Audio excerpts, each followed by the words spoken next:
on it. Oh, there. There we go. Yeah, I know, but no, but we have to get this invite out. Okay. Oh, yay, John. Are we watching Superman? No, it doesn't. We're not connected yet. That's just internally. This was a, There we go. John is Superman. no, it's not working, is it? Oh, there's a Josh. Oh, nice office. John needs to get his. It looks like something I would have designed in, I don't know. Hi, Tinka. Excuse me.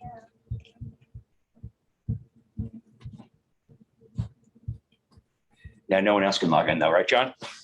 Oh, we can't, Tinka's muted. Invalid meeting ID, Sally Sunny. I did it 3 times. Can't log in. Yeah, so the new one worked for me right now, the one that John sent. Right. Um, The problem is I don't have a way to get that out to the public because I can't log into my computer system on this laptop. so I It doesn't have can, any codes. Let is me there try any- something else. I'm just wondering, is there any way to update the website and the calendar events? Well, I could if I could get into the website. Okay. So let me and go to my Google password and see if that works. What about your mail list? I you can't get into that either without the password. Aha, okay. Upper of champions.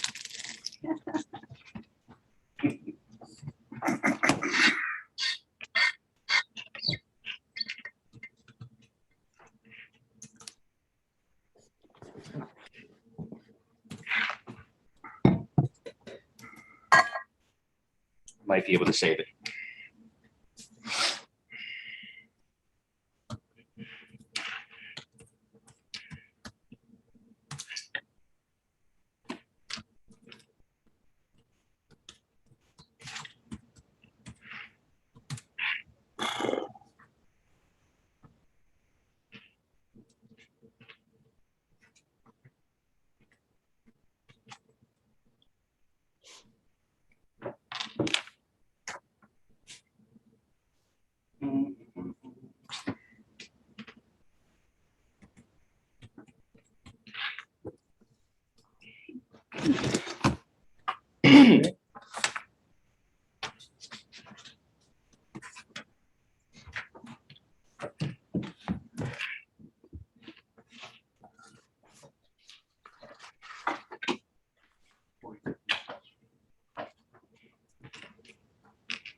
All right, John, how am I going to get the new link?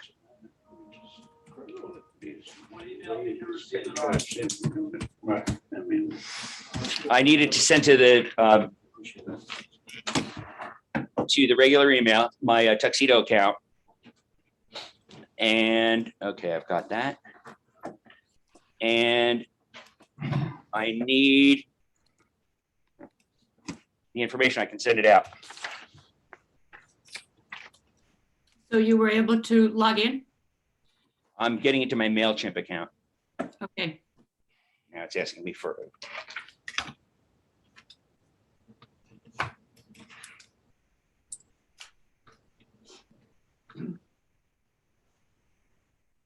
Come on now.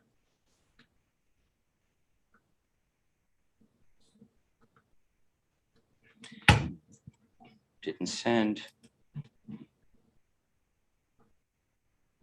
Oh, I'm not. We don't have anything in here, right? It's on airplane mode. That would explain that.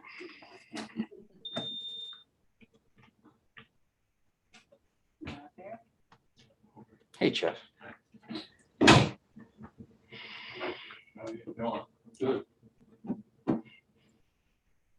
Tuxedo Park guest. I think it's just Tuxedo Park. Not sure.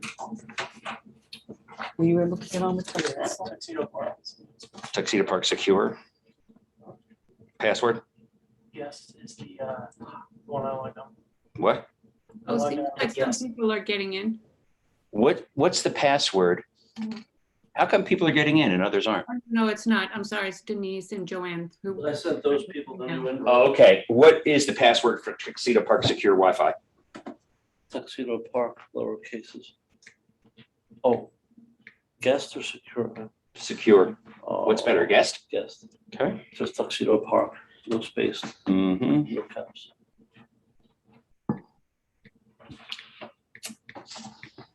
I sent Sally Sonny the link. Mm-hmm.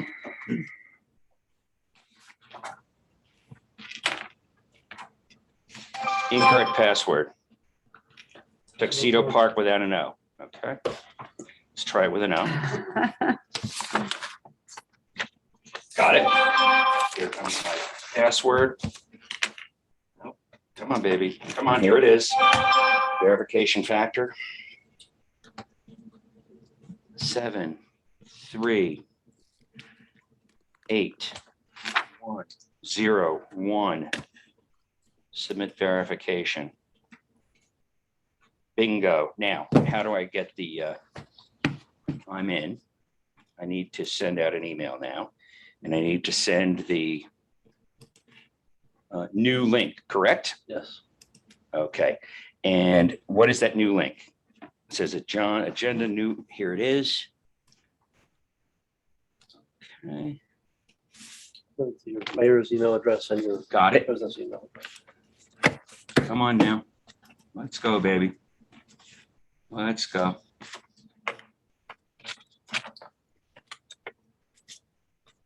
Mhm. Come on, here we go.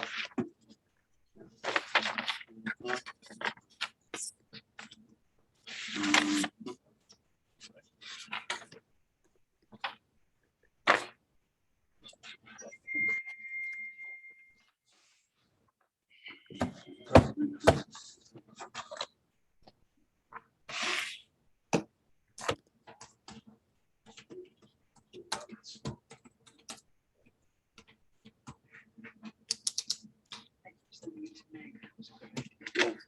As far as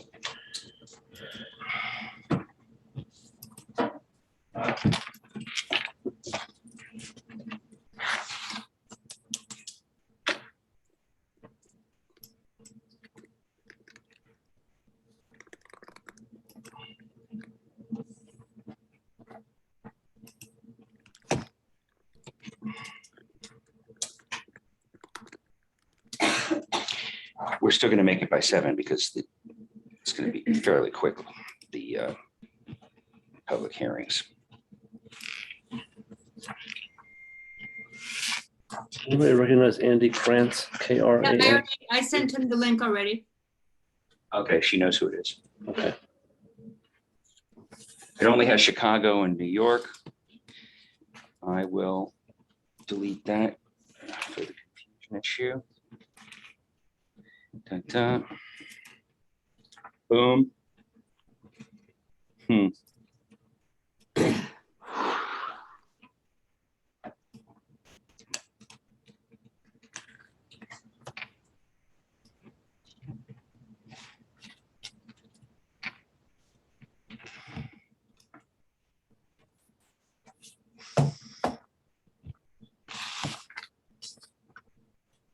Done. So we'll give it a few minutes.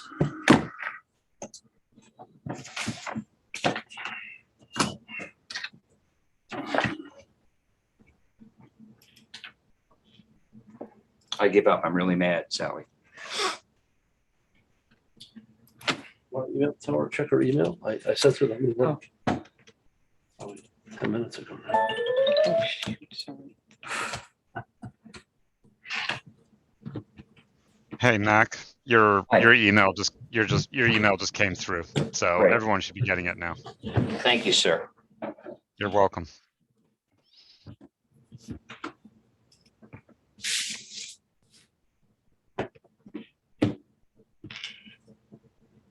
Hi, Denise. You can turn on your mic. Oh, no, you're not allowed to. Sorry. Oh, sorry. Heard you. John, have you turned everyone's mic off? Okay, we need to do that. And also don't let anyone control screen.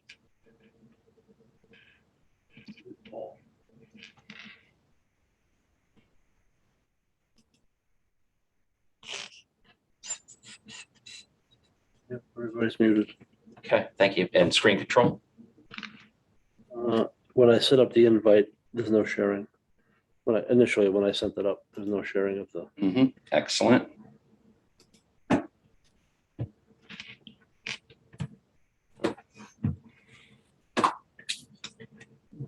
11 participants.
Rainy day for the construction.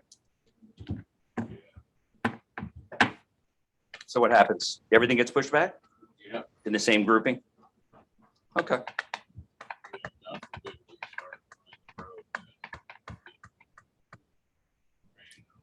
What's scheduled for tomorrow? 2 to 5 inches of rain. Oh. Yeah, big, Nor'easter? big thing coming. Prepare for the Let blackouts. me check my trusty weather app. Yes, which one? Dark skies? Yeah. All right. You know, Apple cut it off. I can't get it on my Android anymore because Apple took it over. You can only get it on Apple now. They bought it. Really? Yeah, Very naughty. I like Dark Skies. It's a good app.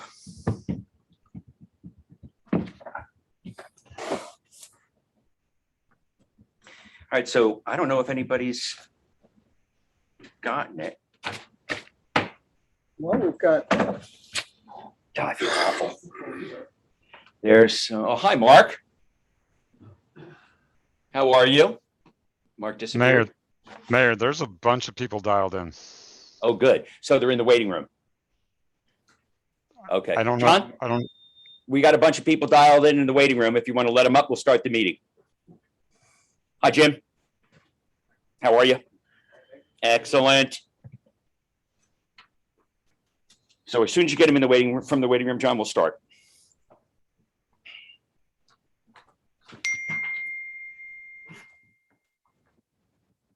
There she is. Hi, Sally. Sorry about that.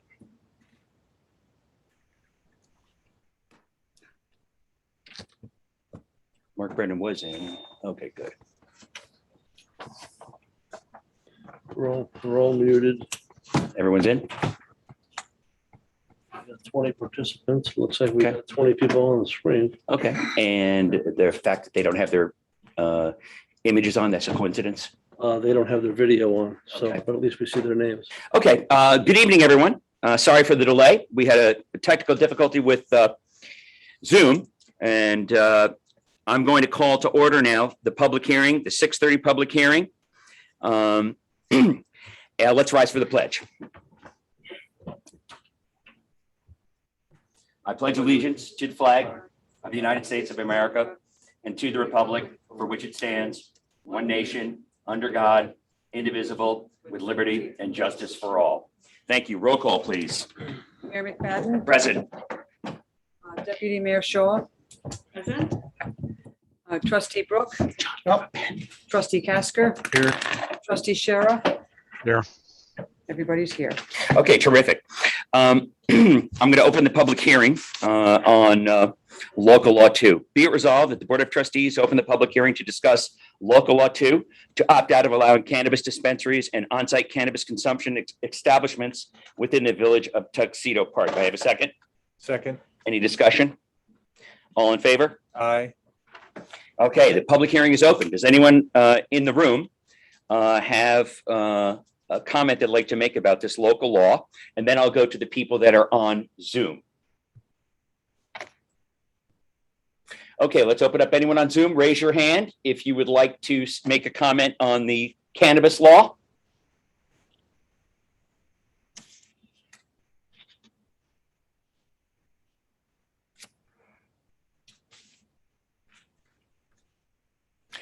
Okay, last call.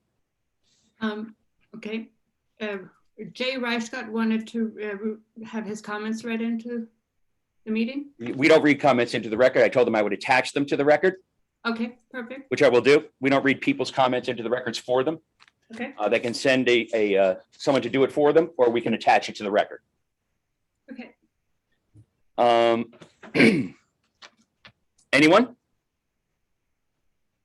All right, I resolve that the Board of Trustees close the public hearing on local law 2 of 2021, a local law to opt out of allowing cannabis dispensaries and on-site cannabis consumption establishments within the village of Tuxedo Park. May I have a second? Second.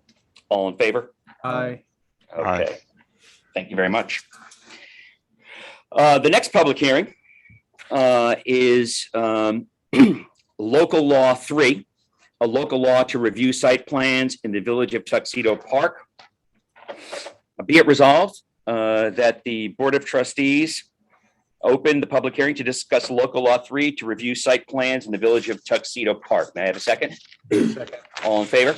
Aye. Public Aye. hearing is now open to people in the audience. The public hearing is now open to people online. Raise your hand signal. Joan Hanson would like to speak. Good evening, everybody. Thank you. I sent a letter to the trustees and the chairs of the various boards, and I'll summarize that. I think there are elements of the current planning and bar process that could use modification. However, I think that this proposed law is overly broad. So I do think that it makes sense for commercial applications, which I mentioned in my letter. I'll add educational institution applications and new houses to go to the planning board to be reviewed as part of their process. The way the law is currently drafted, in my interpretation, it would require all applications that have a site plan to go before the planning board, and I think that's cumbersome for folks who are just intending to do a renovation. So I think basically for larger applications, it makes sense. I pointed out in my letter that, you know, if you're concerned about larger renovations, you could include an option if the foundations are being expanded. I'm not even sure that is worth doing in terms of the impact on applicants as they renovate. And I sort of started at the beginning. I'm the chair of the Tuxedo Park Planning Board. I'm speaking only from my own opinion, although I do believe New York State code requires a zoning law to be reviewed by members of the planning board before going into effect. So that's my basic view, is that there are some aspects that would be improved by modifying, but this law is overly broad and doesn't have a mechanism for the planning board to refer matters to the bar if they think that that's appropriate. So those are my comments. I think another iteration would be valuable. Great. So will you be willing to give this input again, potentially directly to the attorneys? Yeah, I copied Brian on my email this afternoon. I think the only addition that I've made is I said commercial, but I think educational institutions also would be under the atypical land use. And I've consulted with Rick Golden, who unfortunately isn't feeling well. So he gave me some quick comments, but I copied him also on my email this afternoon. Terrific. That'd be very helpful. Okay, thank you, Joanne. Anyone else? Jacob Matthews. Jacob Matthews.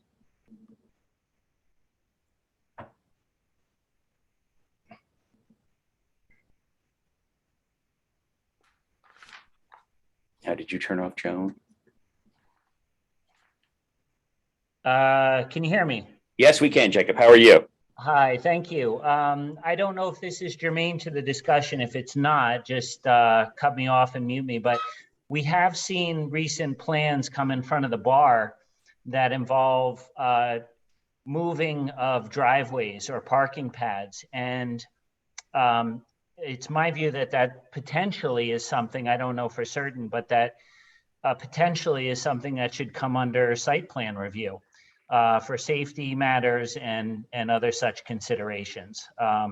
So that's my comment. Thank you. And are you pleased with the Route 17 paving? I haven't been down in a couple of days. I'll report back to you, Mayor, in about a week. Okay. Thanks for your efforts around that.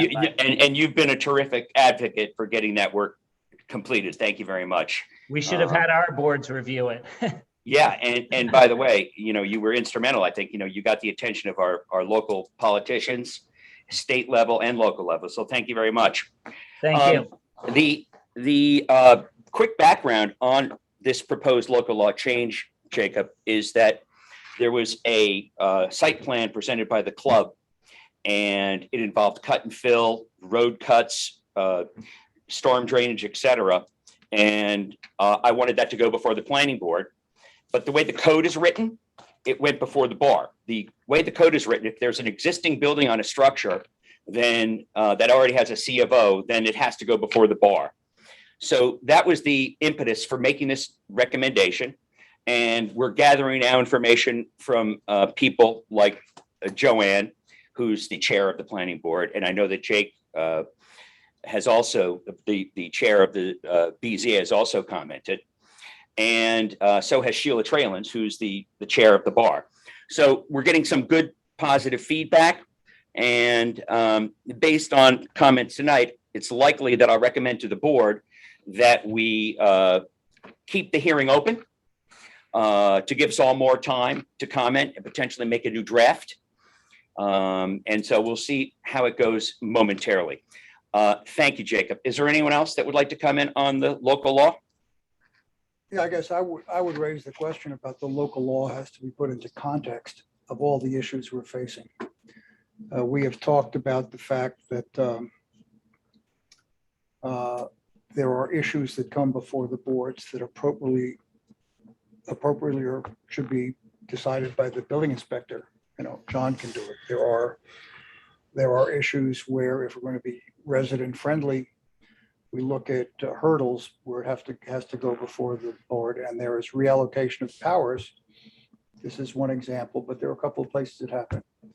I would hope that that in this review period, we come up with a framework where we want it done, that all of the pieces are put into a coherent framework, and hopefully we could present that framework next time. I'm sure there'll be comment on that. But I'd like to have it in that broader context. It's not relegated to the club extending the parking lot issue particularly. There are issues there that can be addressed. But at the core, we need to have a situation here where residents can embark on improvements to property, where the boards are not overwhelmed and where discretion is given to John in many of these issues because they don't have to go before a board. I don't understand with the amount of development in this community why the Board of Architectural Review has to meet twice a month. There's just not that much going on, and there's things that they're considering which probably shouldn't be considered, such as a review of minor things. So I would trust when we look at this law, we look at it in the context of the broader issues, which has to do with reallocating powers and issues of delegating more power to the building inspector. I'm certainly not opposed to that. I think that actually I support that, and I'd like to include in that a comprehensive review of the design guidelines. They're over 15 years old. And for example, one of the biggest concerns right now is that materials, synthetic materials, for example, have come a long way. It's no longer your typical aluminum siding, but there's some very good quality products out there. And those products are easier to maintain over time. They might be a little more expensive up front in some cases, but the maintenance of these buildings is much easier to manage. And I think that the bar, and if Sheila's on, she can comment. I think the bar has asked for that kind of input. What can they do in terms, what kind of latitude can they have on materials? Yeah, I would hope the law is rewritten in such a way that there is discretion handed to the people day to day, so you don't have to rewrite the law to change a material, right? What you want to do is empower the trustees and the local boards to have discretion over materials and other issues like that. So what I'd like to see is a law that's rewritten to convey more power to the people running the village. And we don't have to go before public hearings and change laws every time we want to make a small change. To put that in context, the boards were split in 2006 from a combined planning board to a bar and a planning board. The building department was created in 2006 and the design guidelines were written in 2008. Since that time, there have been zero changes to any code, the design guidelines, or the building department. So it's time. I agree with you. It's time to update it. All right, Sheila, do you care to make any comments? Raise your hand symbol if you'd like to. Okay. Is she interested in speaking? Hand is raised. Her hand is raised.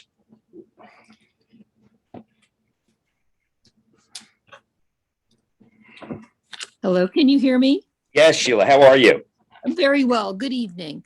Good evening. First of all, I'd like to say that I agree with Joanne Hansen's comments, and I'm glad that you're considering giving more time to this. While the bar was not philosophically opposed to sharing some of the authority for some of the actions that come before it, we do appreciate that at certain times site decisions intersect technical and aesthetic. For instance, if you were to put two building, you could, were capable of putting a new structure in two sites on a piece of property, there might be an aesthetic or historic or other reason why you might choose one or the other. And the last thing we all want is to cause our applicants to have to attend more meetings and for applications to bounce back and forth. As far as the trustees' comments, I appreciate John's input and help, and I wouldn't want to put him in awkward positions. We have to be careful. We have to be specific in the things that we would like him to take jurisdiction over. But I agree the guidelines could allow for changes in materials as well as certain other small projects to be done without requiring bar approval when they come up. We just have to be a little clearer with some discretion in the guidelines to allow for this. Thank you. And yes, just for those that are attending the meeting and for the record, John does have leeway now. And I think what Trustee Brooke is discussing is giving him more authority, potentially up to a certain amount of dollar amount spent, but I won't put words in his mouth. John does approve a lot of things and has done so successfully for quite some time. Anyone else? I have a couple comments. So, Joanne, thanks for your comments in your letter today. It was insightful, Sheila, as well. You mentioned, Joanne, specifically that you think it's New York state law that the planning board has to comment on changes to laws, and I believe you're right. I don't know, Robert, do you know off the top of your head if that's true? If the planning board is required to provide feedback on proposed laws that affect the planning board or zoning? As residents, certainly. So the reason I ask, because as a member of the town planning board, there was a change in the law, and we did provide a letter that we were asked to by the town. I just didn't know if it was based on law or not. But you brought up Rick Goldman, and I would appreciate to hear his input too. So Joanne, whether it's law or not, would you mind putting that on the agenda of the planning board, since the mayor has offered to extend this public hearing to remain open for a while, and then maybe give us an official letter from the planning board for us to consider? Yeah, I think obviously we're giving as individuals and from the experience of serving in various capacities on these boards, we're giving feedback tonight. I think for the planning board to give productive feedback, we need to see the next iteration of what the Board of Trustees proposes. And then we're happy to give some formal comments that reflect the entirety of the planning board. As I say, Rick Golden, our counsel, was not feeling well today. So he mentioned in passing that he thought New York State required this for zoning modifications that impact the planning board. I haven't seen the specific statute, but I think it is a requirement. And when we have the next iteration of the proposed law, we're happy to give a formal comment that reflects not just my opinions, but the entire planning board. Right, exactly. Thank you very much. Appreciate that. And then piggybacking off of Trustee Brooks' comments and the mayor's comments, we have this opportunity for an extended hearing, and I think maybe it's a good opportunity for other members of the community to provide their comments and their opinions on improvements for the process for the bar as well as the planning board. We do hear a lot of comments about the cumbersome nature of going through all these boards. I know a lot of what we read today from various chairs was in an attempt to reduce that, and they thought some of the language in this law was adding to the burden. So I'm open, and I think the other board members are open to anybody's ideas about how to streamline these bar processes and the planning board processes to get more houses built more quickly, as beautiful as the current boards are doing right now. I agree with Trustee Casper. That would be terrific to get input from folks. So do we have any more comments?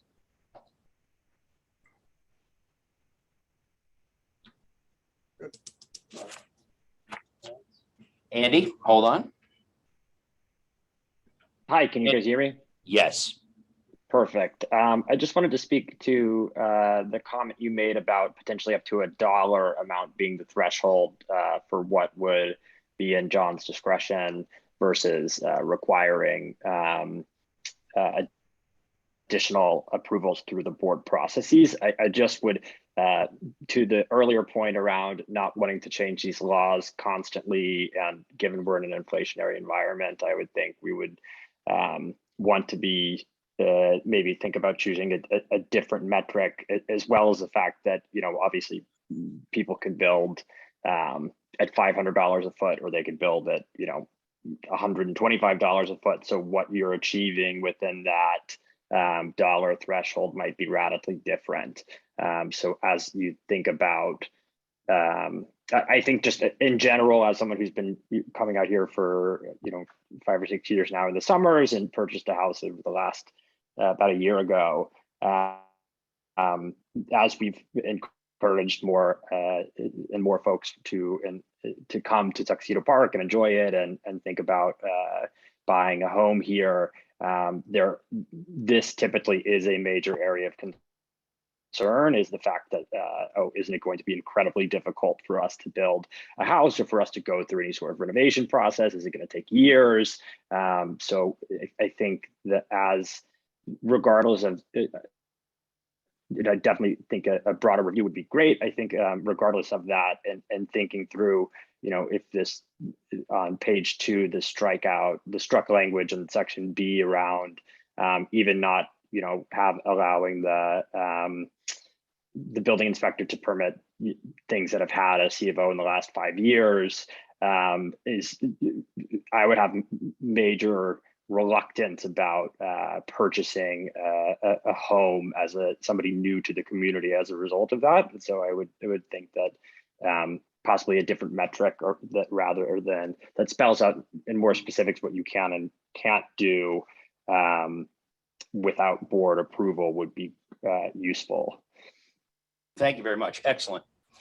Anyone else? All right, so I move to close the public hearing. Excuse me, to extend the public hearing, thank you, on local law 3 to review site plans in the village of Tuxedo Park to 6:40 November 17th. That's our next scheduled regular meeting. May I have a second? Second. All in favor? Aye. Aye. Thank you, everyone. That was an excellent session. Thank you very much. Okay, our third public hearing is on a local law to revise dock and boat size on the Weewa Lake, Tuxedo Lake, and Pond 3 in the village of Tuxedo Park. And we're not prepared to move forward with that at this point in time because the law hasn't been completed. So I'm going to reschedule the hearing for 6:50 November 17th. Be it resolved that the Board of Trustees reschedule the public hearing for local law 4, a local law to revise dock and boat sizes on Weewa Lake, Pond 3, and Tuxedo Lake in the village of Tuxedo Park to 6:50 November 17th. May I have a second? Second. Sir.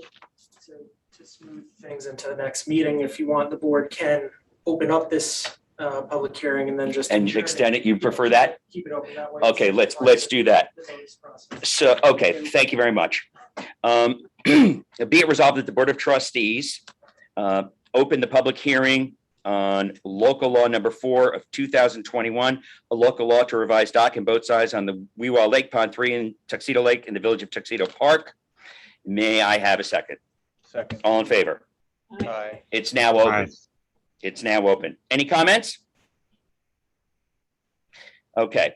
Be it resolved that the Board of Trustees keep this hearing open and reschedule it for 6:50 on November 17th for local law 4 of 2021, a local law to revise dock and boat sizes on Weewa Lake, Pond 3, and Tuxedo Lake in the village of Tuxedo Park. May I have a second? Second. All in favor? Aye. Aye. Thank you. Be it resolved that the Board of Trustees close the public hearings and adjourn this meeting. May I have a second? All in favor? Aye. Okay, Aye. thank you. I'd like to call the regular meeting to order. It is 7:15. May I have a second? Second. It's called to order. Please rise for the pledge. I pledge allegiance to the flag of the United States of America and to the republic for which it stands, one nation, under God, indivisible, with liberty and justice for all. Thank you. Roll call, please. Mayor McFadden, Present. Deputy Mayor Shaw, Present. Trustee Brooke, Yep. Trustee Casker, Present. Trustee Shara, Here. everybody is here. Thank you. Okay, so I just want to say it's good to be back from my vacation. It was very, very nice. Robin played well in her tennis matches, and then we had a chance to take a few days off in Arizona and Utah and visit some of our national parks. It was a real pleasure. We live in a beautiful country. Okay, so let's start with reports and minutes. Jeff, would you like to give us a report on what you've been doing lately since the last meeting? We've repaired a few leaks, water leaks, one on Stable Road, and then replaced the leaking valve on East Lake Road, along with also having an insertion valve installed on East Lake Road. We've been getting ready for paving.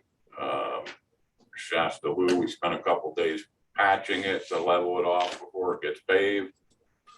And we're supposed to start grinding Summit Road and a couple other roads today, but because of the storm coming, we had to push it back. So as soon as I know definitely when we're going to be doing it, I'll put notice, put signs on the boards,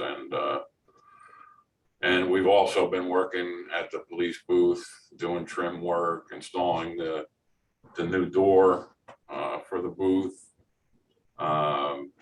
installing bulletproof glass, things like that. Bollards. The bollards, yeah, which aren't permanent yet, but as Mhm. soon as time allows, we will. Also, you've been working on the triangle up on Mountain Farm Road. On Yeah. not Mountain Farm, we cut some rhododendrons and stuff off of the triangle at the bottom of Turtle Mountain, and we did the one across the street from it, which bordered it with stone. Mm-hmm. We just have to pave where we cut the asphalt out to install the stonework. So, Mm-hmm. Mm-hmm. And are you prepared for the storm? you know, this time of year, I had the guys out all day clearing drains, but with the amount of leaves that are on the ground, I'm sure it's going to be a mess, but we'll do what we can. Hopefully we don't get as much rain as they're saying. Okay. John, do you have any other comments you want to add to that? No. Okay. Does anyone have any questions for Jeff? Thank you, Jeff. Okay, John, would you like to discuss your construction report? Yes, over approximately the last 30 days, we have 4 requests for certificate of occupancies. They typically indicate that homes are either being sold or refinanced. We issued a stop work order approximately a month ago to the new owner of 116 Tower Hill Road West. We have 4 various violation issues that we're managing through. Inspections and active projects. The Rifkin House at 97 Westlake Road, house was demolished, and everything's been removed without any issues. Currently, they're excavating for the footings for the new home. Orange and Rockland electrical system upgrades. They're pretty much finished with the last stage of their project. They're currently working at the end of Crow's Nest Road. And next year, they'll be working around the area of Tower Hill Road where it intersects Tuxedo Road. We've had some we've had some renovations involving a chimney and a new cedar roof on Camp Comfort Road.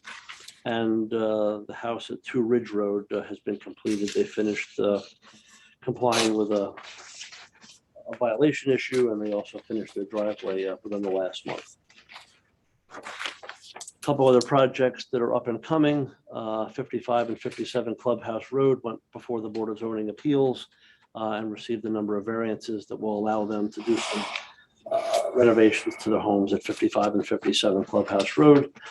Adam Gordon and Mrs. O'Neill, they received some variances from the BZA, and they received approval from the Board of Architectural Review last week for renovations to, the renovations to the house were approved previously. They're doing a greenhouse and some pillars and entrance gates at 457 Westlake Road. Michael Santoyani at 62 Clubhouse Road is extending an existing fence. And Francis Farmerie continuing a discussion regarding a fence installed without a permit. And they have to come back to the BAR and possibly the BZA if they wish to continue with what they proposed the other night. Other projects, we auctioned off the DPW snow blower. The auction ended last Tuesday. The high bidder was $4,050. The board needs to either accept or reject that bid this evening if they could.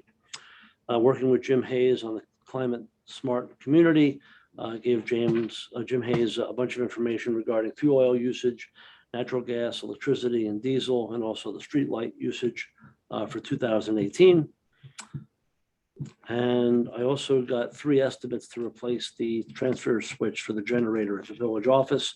I need the board to kind of give me approval for that. 3 bids. One was. Did we put that on the consent agenda? No, we didn't. Can we add that? Yeah, could we add that to tonight's consent agenda? Okay, thanks. So there's I don't have the verbiage. I could help you with that. It's 3 bids. One was $2,850, about a 3-week delay in obtaining materials. Peak Power, $3,200 with a 10 to 16-week delay. And Excel Electric, they did not bid because they felt they couldn't follow through with the materials for over 16 weeks. So Is that a supply chain issue? it's been a supply issue. I didn't think it would take that long, but transfer switches for generators are in demand item, I guess. Absolutely. So that's pretty much it. Okay, I'll probably have you review that once again when we get to the consent agenda. Jim, before you start, can you do me a favor, Elizabeth, and put in front of me Paula's cellular communications report, Denise's Weewa Park report, Pamela Breeman's welcome report, and the chief's police reform report. And Jim has 2 reports to make and a miscellaneous comment. Thank you.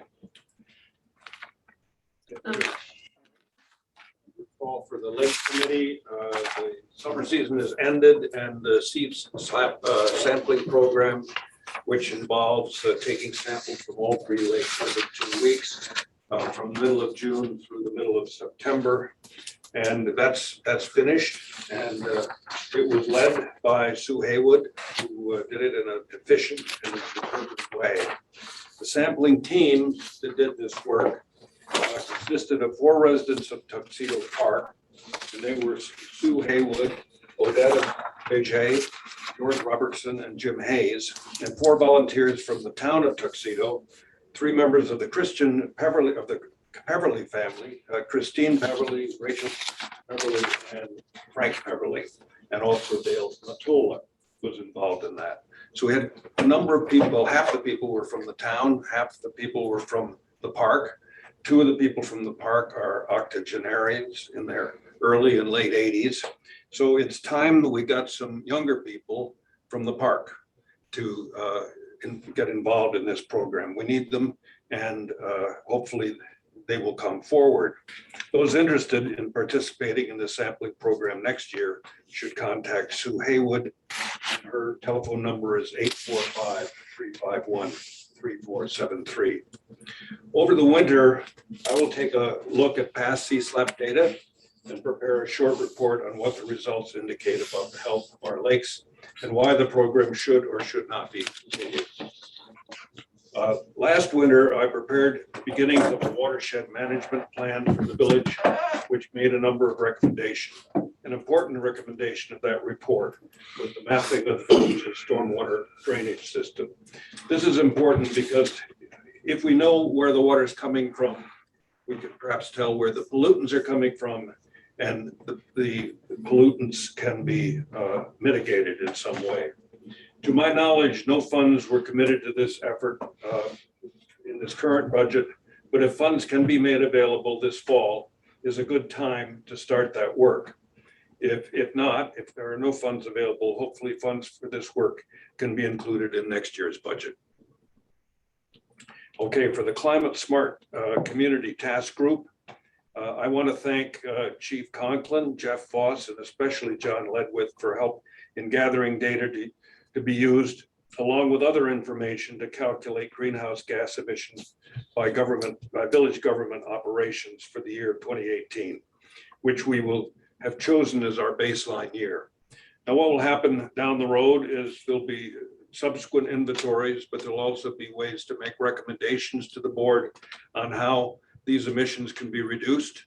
And often, in fact, most of the time, reductions in emissions mean reductions in costs.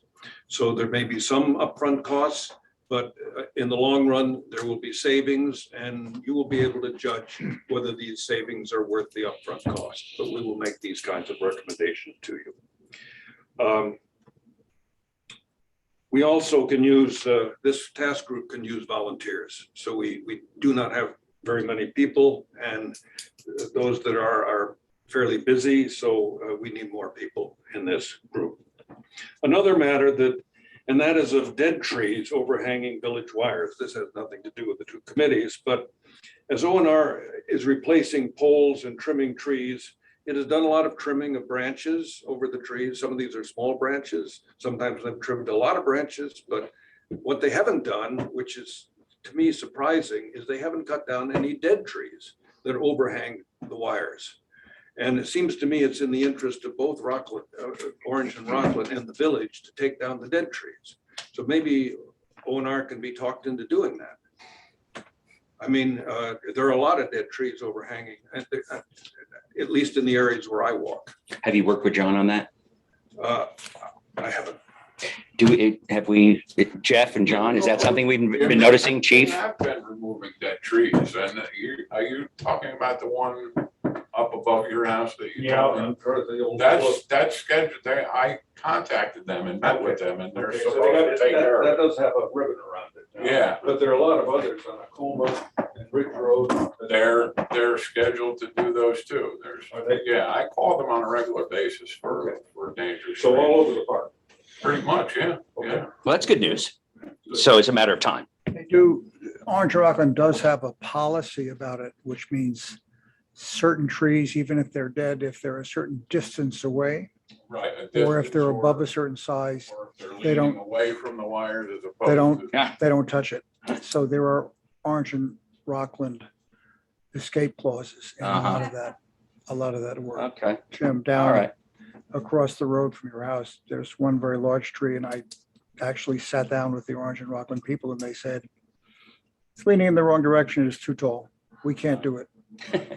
Okay. So I try to get. Yeah, as right. many of No, them and I appreciate as I could. the village appreciates it. Jim, thank you for keeping your eyes on it and for following up on it, Jeff. Jim, what I'll do is I'll put out a special bulletin asking for volunteers for you next week or later this week. Okay? Thank you very much. You're welcome. Thank you.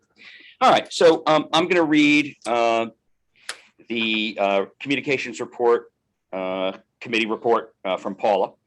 On October 1st, Sheila Kobrick, member of the communications committee, met with Grant Preston of Crown Castle. Grant Preston showed images of potential fiber build coming from the north end of Tuxedo into the village.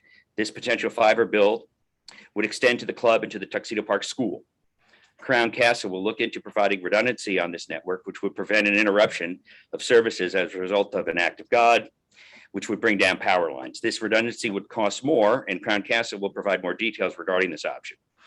Crown Castle mentioned that they can assist with a separate project by working on the DAS, which stands for Distributed Antenna System, which would improve cellular service in the area.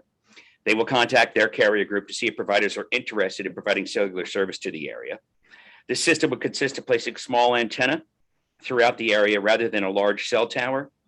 Some examples of where this antenna would be placed are on the club roof, water tower, to provide improved cell coverage for cellular calls in emergencies. Crown Castle believes that having the fiber built into the village, quote, will be a huge benefit for having cellular carriers interested in providing services in our area. Another meeting with Crown Castle is scheduled for early October. That's from Paula. Report from the police committee, police reform committee. The police reform committee met via Zoom on September 15th, 2021. We discussed that all of our goals in the police reform plan have been met, and we added community service such as the prescription drug disposal, Hope Not Handcuffs, Project Safe, Child Safe, which is a gun safety program. Officer complaint and compliment forms are on the new website, and vacant house checks were also added. We also discussed organizing community police interaction during events like Coffee with the Chief, child bike safety, and more suggestions are welcome.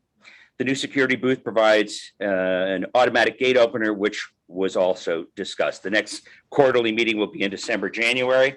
That's from the chief. Thank you, Chief. Report from the Welcome Committee.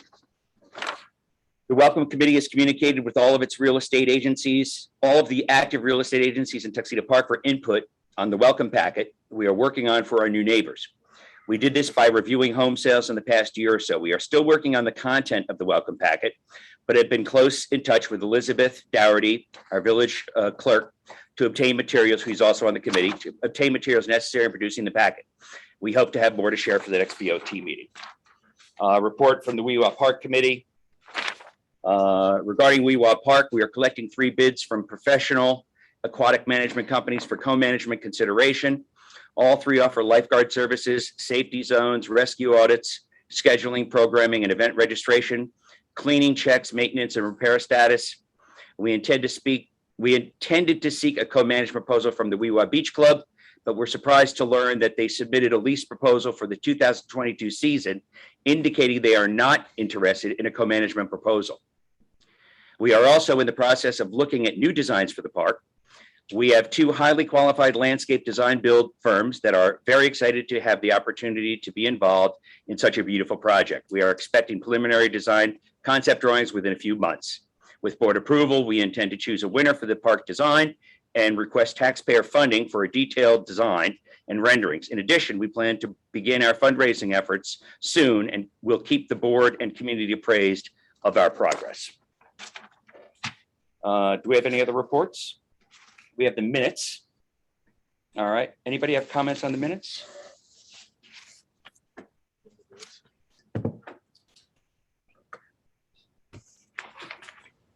Okay. Then let's move forward with the consent agenda.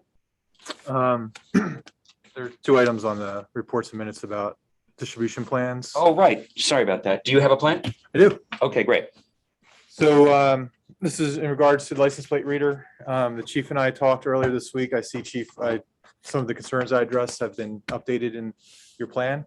If everything works the way I think the board expects it to, my plan would be that charges were only, and I've said this before, I don't think residents should have to pay a fee to come home. Non-residents who are employees of Tuxedo Park organizations, meaning the school, the club, the Weewa Beach Club, I don't think the Weewa Fish Club has any employees, and or customers or members of those clubs would pay basically a $60 fee per year. However, because the technology would allow us to limit access between certain times a year, we're basically paying $15 per quarter.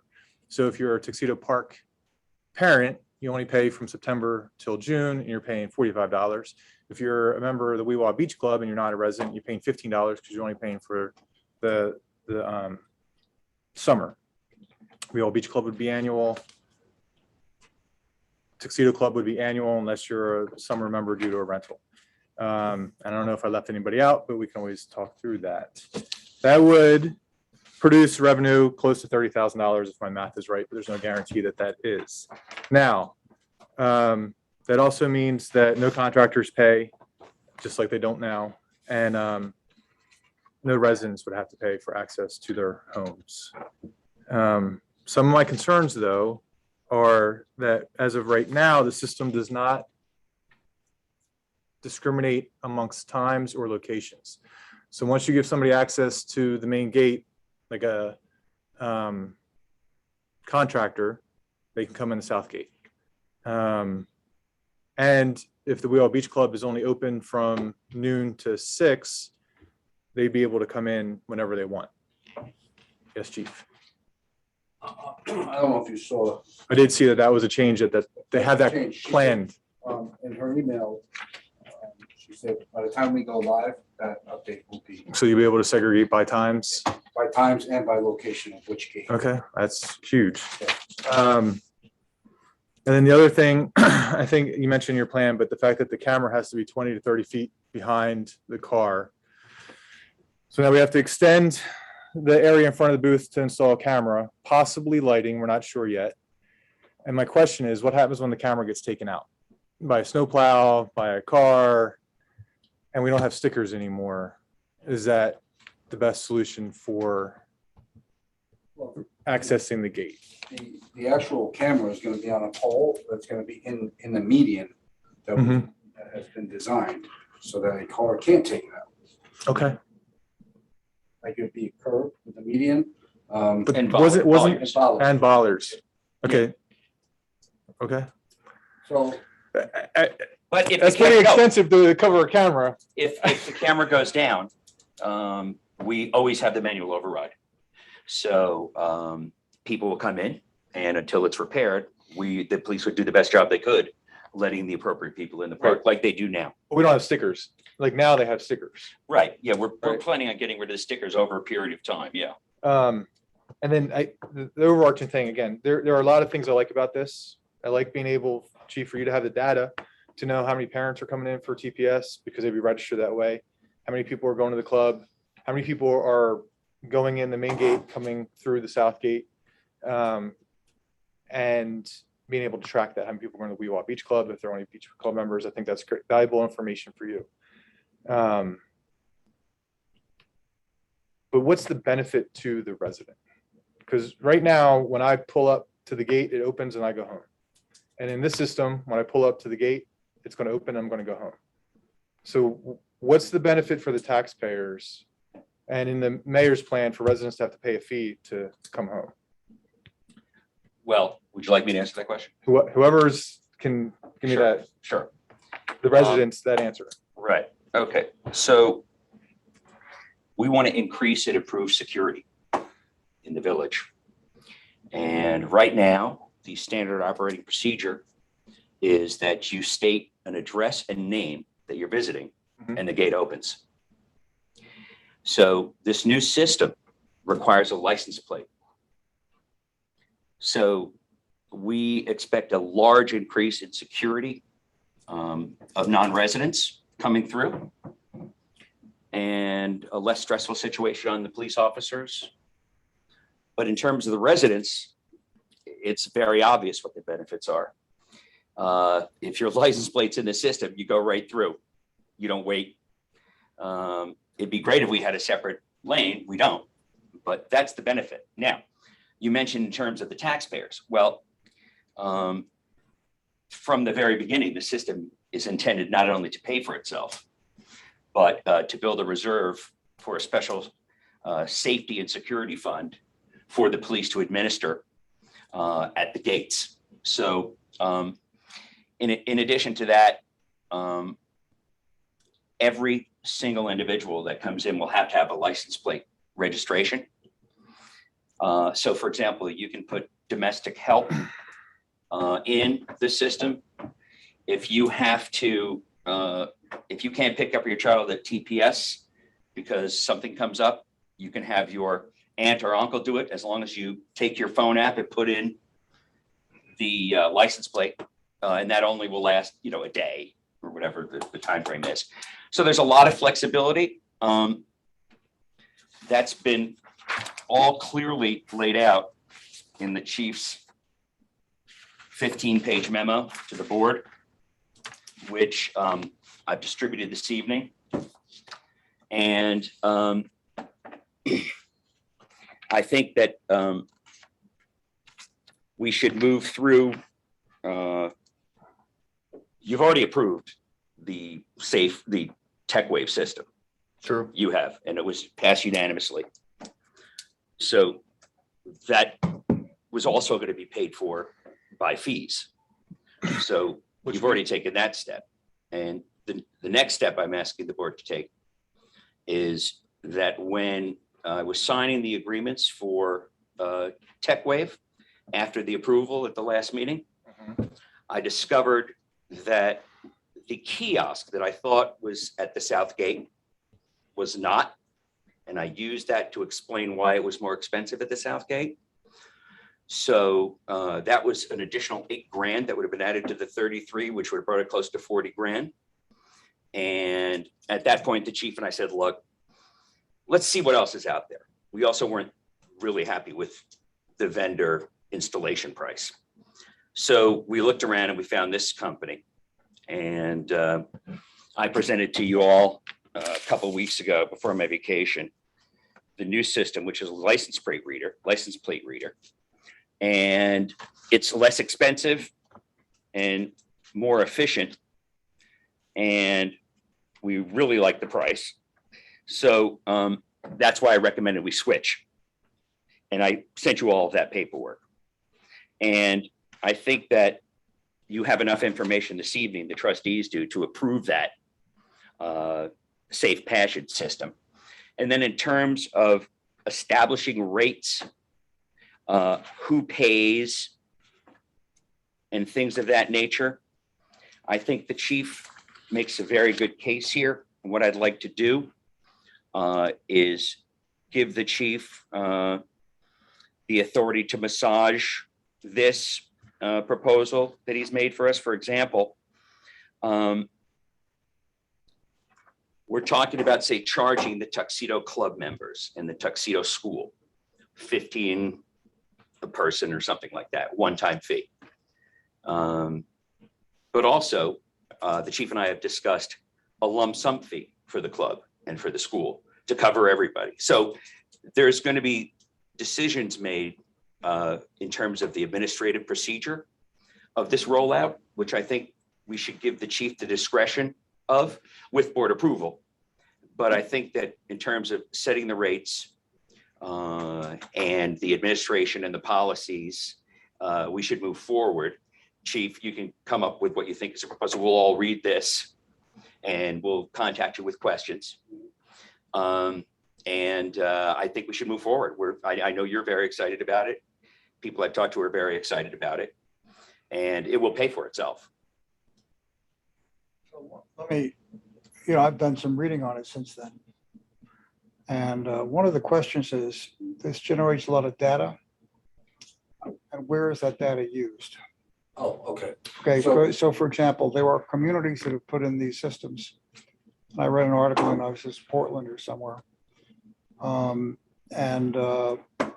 They were basically checking the data, the license plates against crime databases and stuff. Created all sorts of discord within the community. And as I read it, I said, what's the problem we've got, right? My original support came from the fact that I'm all in favor of using technology to diminish manpower, to diminish strain, to diminish all that stuff. So if it makes a police department's job easier, I like that idea. We've talked about developing a voucher system that'll make Elizabeth's job easier. And I'm beginning to do some work on finding that out. So the two questions are, is the data solely for use within the village, or is there a link to a larger database? If linked to a large database, that raises. Can I answer that? Yeah, could I just mention that this was brought up by Mr. Citrin, who's here this evening. I responded by sending that question to the chief. The chief responded, and I shared that with everybody today. But Chief, why don't you just go over your response? Okay. So in 2016, the village purchased 2 license plate readers. They've been in place and operational ever since. There's one at the main gate, one at the south gate. That is connected to a law enforcement database. And when a car comes through the gate, if it's suspended through DMV, it gives the officer an alert and they take police action. If somebody's wanted in a crime, a missing person, stolen license plate, that all alerts the police. Amber Alert, those things alert the police, but that's been in effect since 2016. This new system, those cameras are still going to be in effect. The new system, the only database is an internal server that reads license plates, and it checks the system to say, this license plate is in the system, the gate's going to open. And it records it. It does not go out to any other law enforcement database. But the concern, like the Seattle article that I read as well, that's been in the village since 2016. Yeah, well, that's news to me, but I'm not surprised because who knows what's there. So from that perspective, policy is one in which a policy which says, to the extent we can de-skill the operations, that will ultimately reduce manpower. That's ultimately budget credible. And I think my preference is, along with Chris, is that, residents still pay pretty high taxes here. And And my question is whether it should be picked up by the, by out of tax rolls, out of the village Yeah. taxes. The, I'll give, just parenthetically, we went through the Weewah Lake issue, right? Yeah. And I thought about it, and we've got a situation, and I just sort of throw it open, that, we have a Weewah Beach Club that sets hours for swimming, and we're talking about setting these hours. We've also passed a rule that for village residents who pay taxes, they will have access to that site. And, as I thought about it, you mentioned that we will be providing some funds to help jumpstart an improvement thing.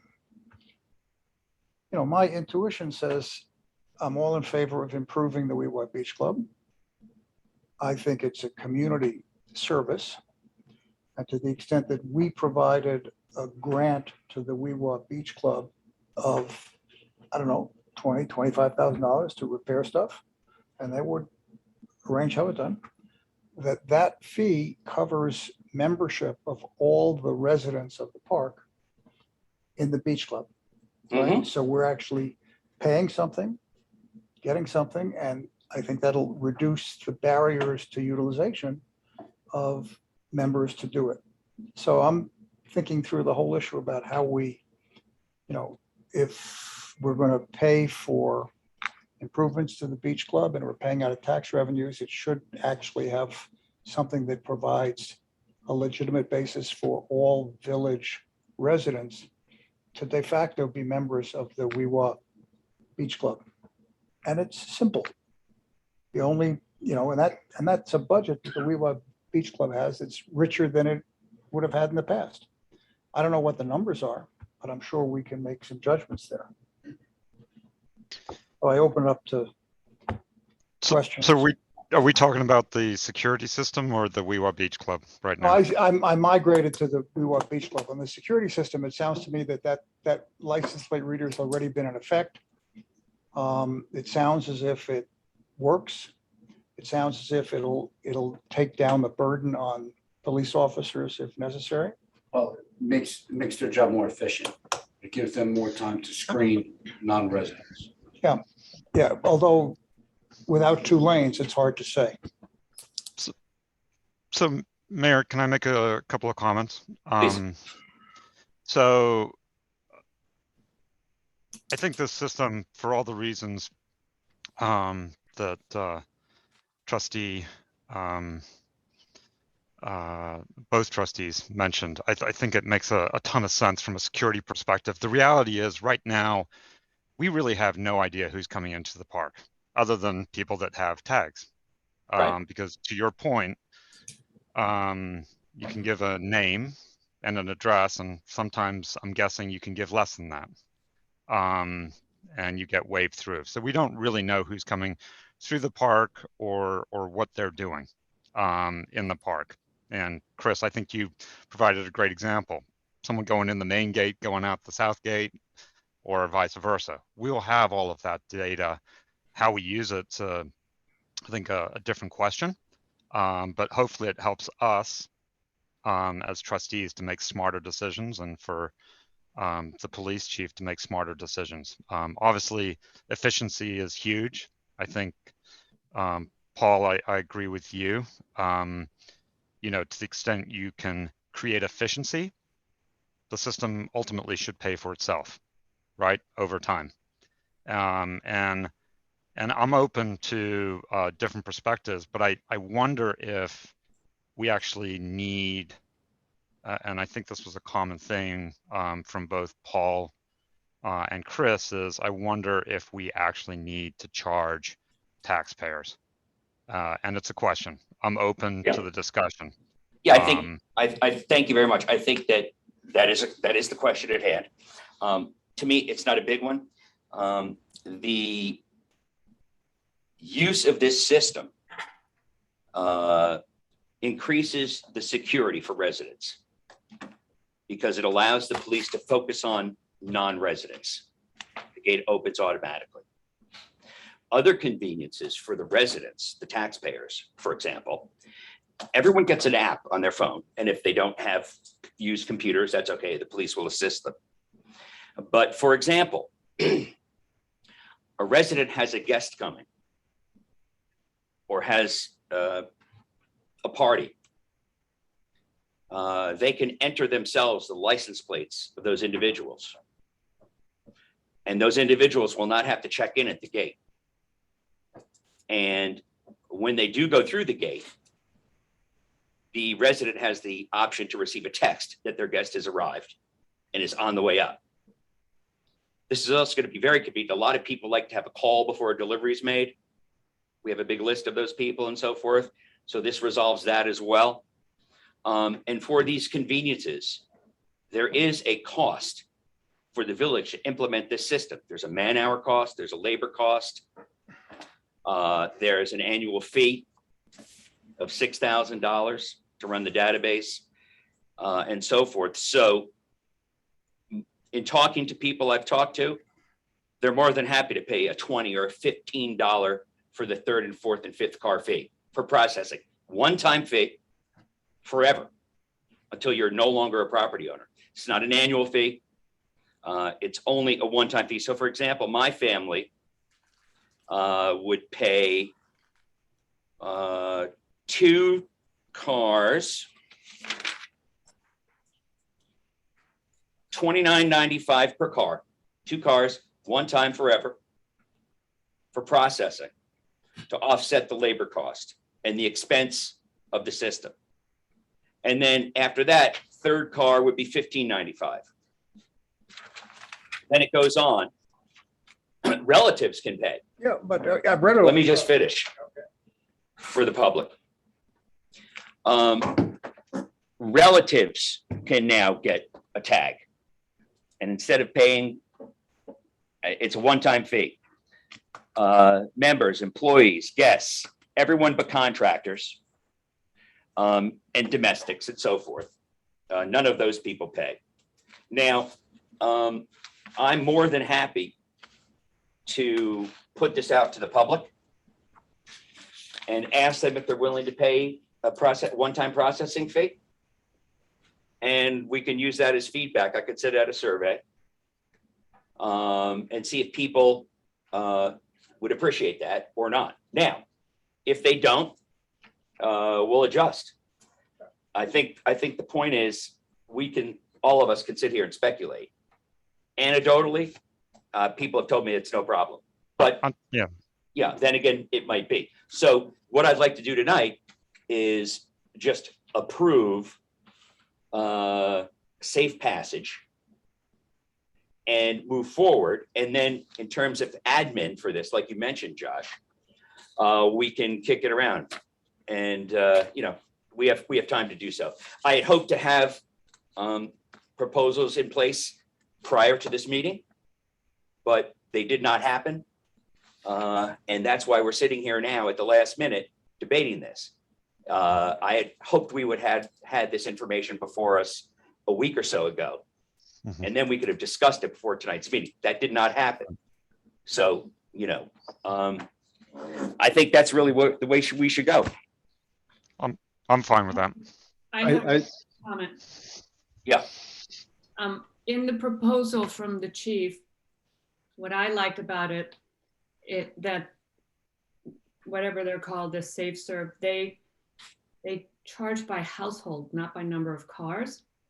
I personally think it shouldn't matter. We have a fair amount of cars, but we're one household. I don't think we should be penalized. We're just one household that happen to have a lot of cars. So I think that if you're going to do any sort of resident pricing, it should be by household. And then if you need to charge the people who are not taxpayers, then it should be by car. I think that's an interesting idea personally. And again, I think we should just do a survey. Personally, this is the way we do the sewer. It doesn't matter how many bathrooms you have, how much water intake you have. You pay the same charge for sewer as So for example, you have the club paying the same charge as someone down the road that's, never here, it never uses water. So to me, it's only fair and equitable that if you have more cars, you pay more of the processing fee. But again, we can go out to the public. We have plenty of time to do it. Yeah, look, I'm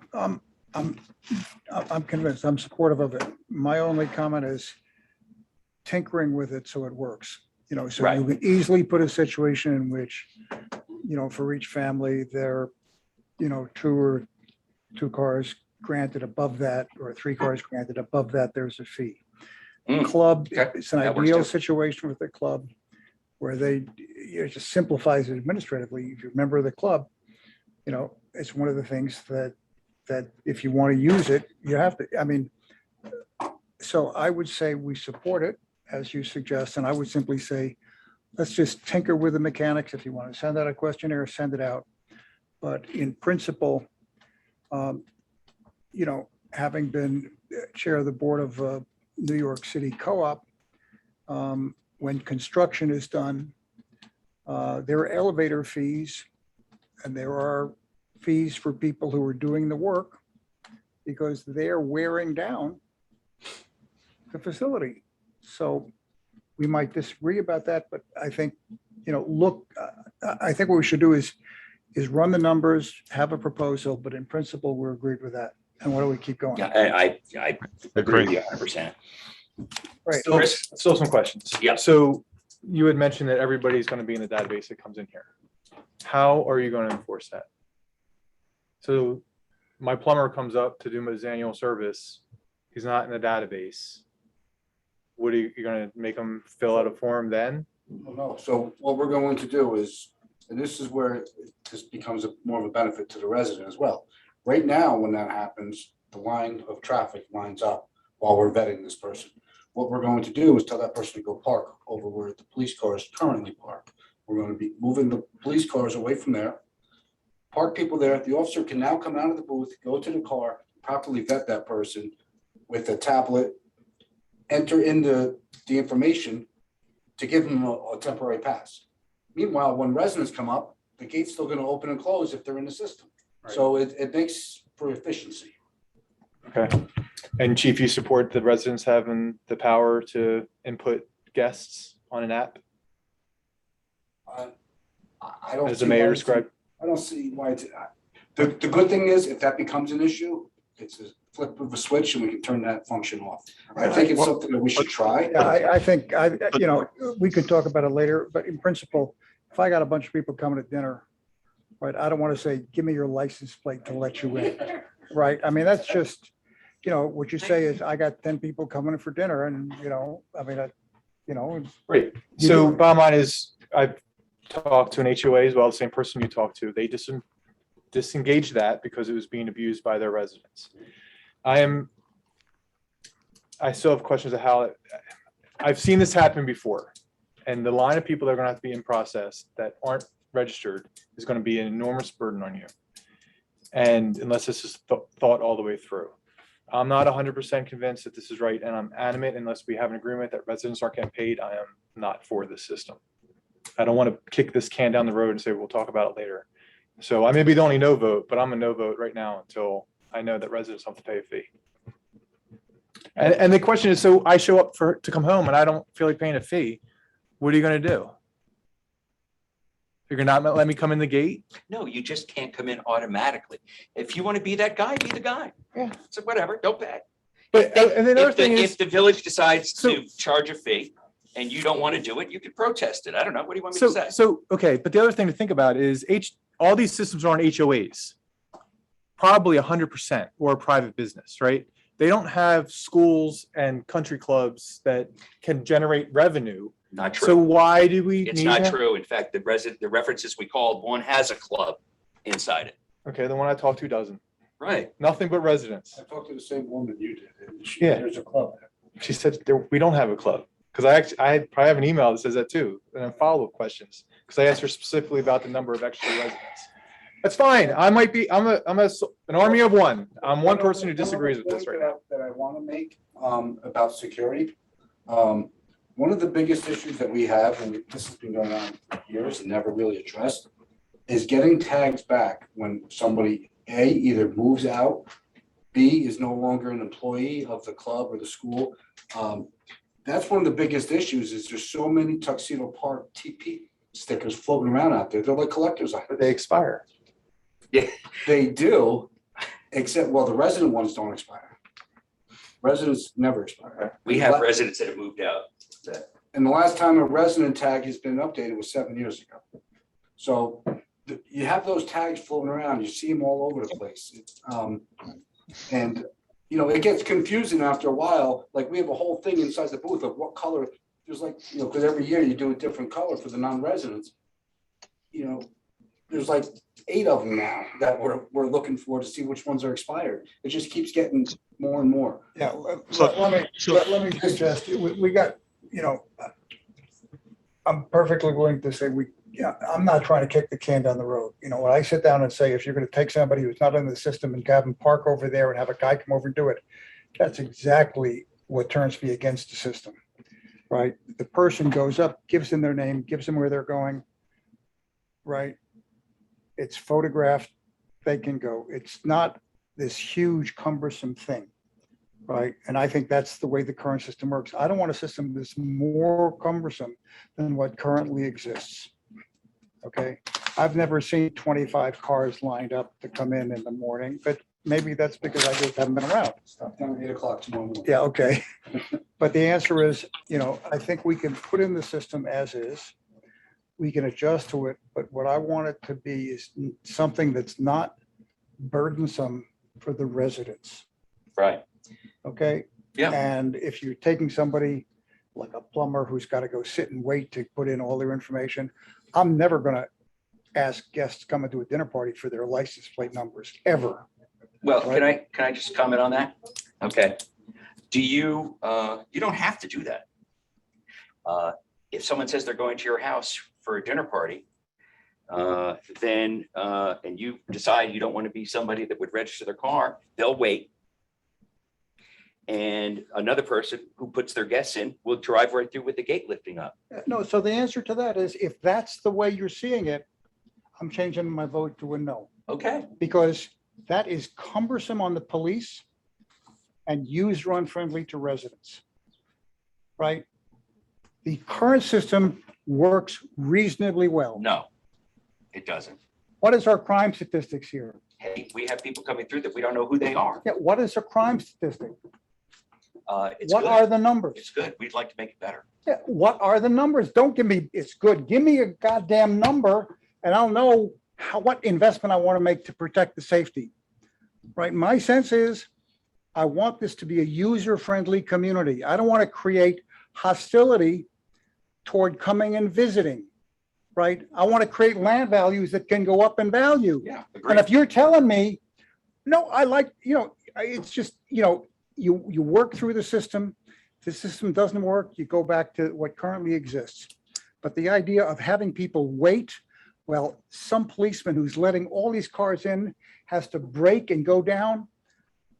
You know, that is just not constructive for how a community should work.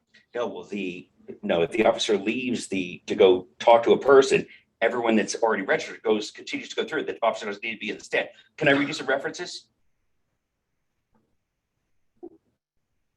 Of other You can do communities? what you want. I'm concerned about kind of getting through the rest of the stuff, but I've made my position All right. crystal clear on this. Yes, you have. And All right. So there's a community, Ayala Slan. If Mrs. Josh Slan and is Tinker currently. vote for let's, this, Josh then and Tinker, do you want to add in? And you three can vote for it. So If Josh and Tinka want to vote for it, then you should have a vote, and then the three of you No, can overrule but us. hold on, listen, I'm supportive of like I said, technology. I think Trustee Brooks raised an interesting issue, which is, you know, we have a lot of parties in the park. Sometimes they're large parties. And, you know, I wonder if there's a workaround to this issue of if you're, say, not unheard of having 30, 40 people come to a party in the park. And I understand, Paul, or Trustee Brooke, your reluctance to ask people for their license plate numbers. By the way, a lot of those people may not even know their license plate numbers because they're going to be coming in an Uber, as an example. And I agree with you. This system that we're putting in place should make people's lives easier, not more cumbersome. And so I just wonder, and I don't know that we need to answer the question tonight, but there has to be a better workaround than pulling people off to the side and inputting information via iPad, because your risk, candidly, is you're pulling 15 cars over right around the same time as they're all coming in for the party. Again, I'm supportive of the system. I think we're raising valid issues tonight that need to be addressed. And I think Trustee Brooke raised one that is a very legitimate one, and frankly, potentially somewhat unique to Tuxedo Park. We like to have big parties.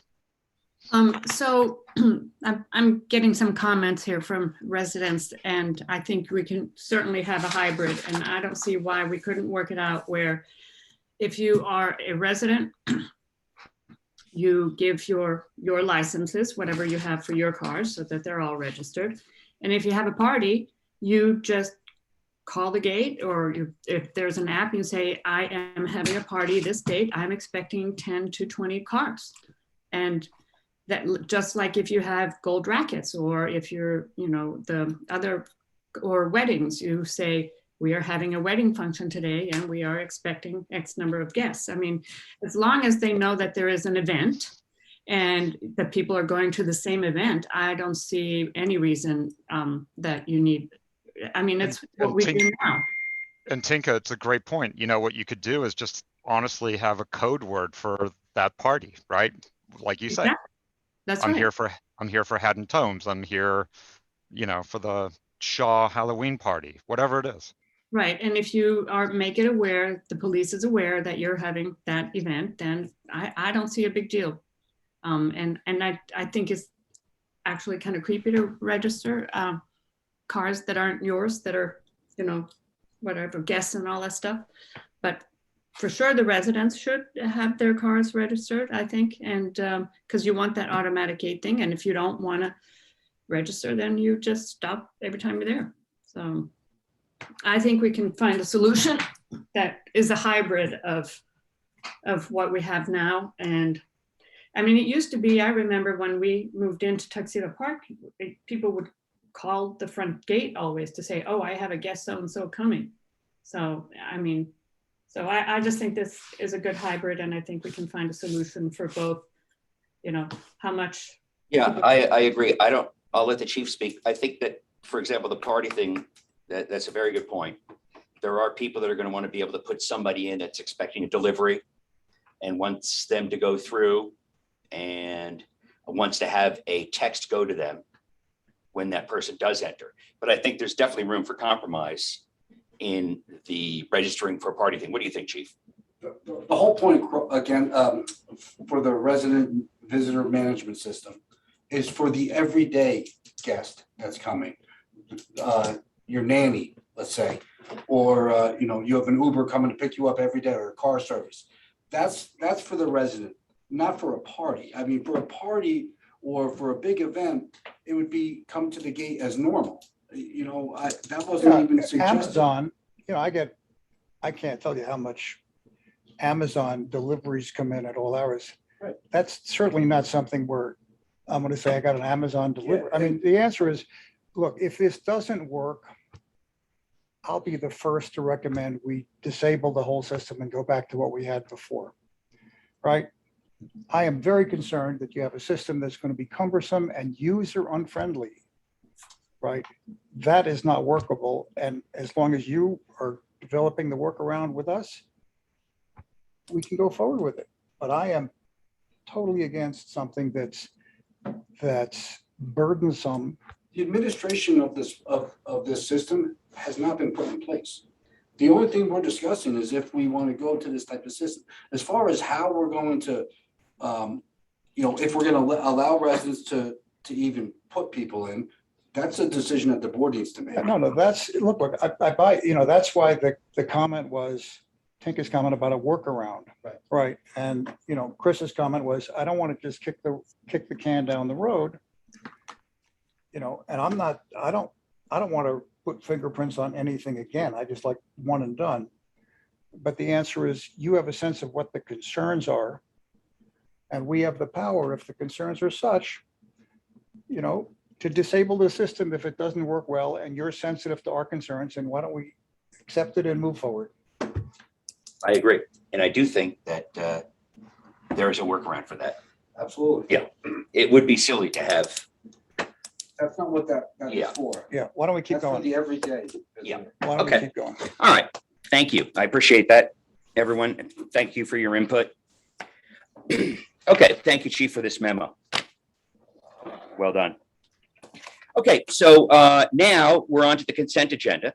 Does anyone have, oh, I beg your pardon. We have the public comment section. Thank you. Let's open the public comment section to those that are here with us in person. And then we'll open it up to the people on Zoom. Public comment is now open. Thank you, Mayor. You're welcome. Good evening, everyone. My name is Mark Citron, 30 Acoma Road. I'm here today on behalf of the Weewha Beach Club to make a brief statement, primarily in response to the memo that Denise Tavani prepared, specifically with respect to her reference to the fact that the Beach Club submitted a proposed 2022 lease, and therefore she did not believe it was necessary to contact us to discuss the possibility of co-management or some other type of arrangement for the summer of 2022. On August 18th, I stood before you, Mayor and trustees, and I asked specifically on the record for the committee chaired by Ms. Tavani to contact me or the president of the Weewha Beach Club to begin negotiations with respect to the summer of 2022. That was in August. August came and went, September came and went, and here we are in October. Pursuant to the lease from 2020, the terms required us to submit a proposal for a lease for 2022 by October 31st. So by mid-month, having not heard from Ms. Tavani or anybody from the village to begin the negotiating process, I felt it was necessary to put forward to the board a proposal with respect to 2022. I'm here today to tell the board we are still ready, willing, and able to engage in substantial negotiations with Ms. Tavani or any designee of the board with respect to the possibility of a renewal of the license agreement for 2022. And I want to make it clear that the fact that she did not reach out to us was not our fault, because we were waiting for a call because we had asked for a call and that call never came. So I would respectfully request that you, Mayor, you members of the board, or Ms. Tavani, again, reach out to me, to the President, Bonnie Taguchi, to the Vice President, Jennifer Steinler, to engage in negotiations.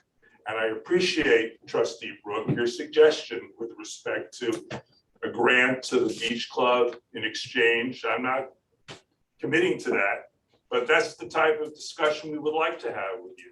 And all we ask is that you sit down with us and we begin a conversation so that hopefully we can reach a fair and just resolution and renew this agreement for the next summer. Thank you, gentlemen and ladies. Thank you, Mark. Thanks. Thank you. All right. Any other comments from people in the room?